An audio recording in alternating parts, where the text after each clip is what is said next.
Mao na ni ang mga kabataan karon, no?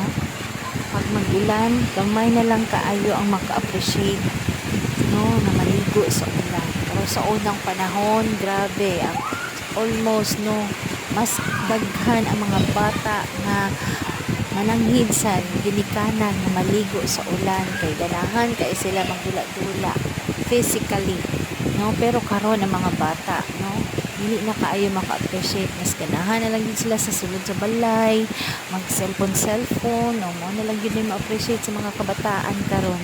Pero sa ato ang panahon, no, grabe kaay ta kakiat, no, active kaay ta sa physical na dula, mga syatong unsa pa tong mga dula kaniadto, no, kanang mga soccer, o di ba nga nga mga dula guys ba, mga Chinese ana unsa pa na nga mga dula.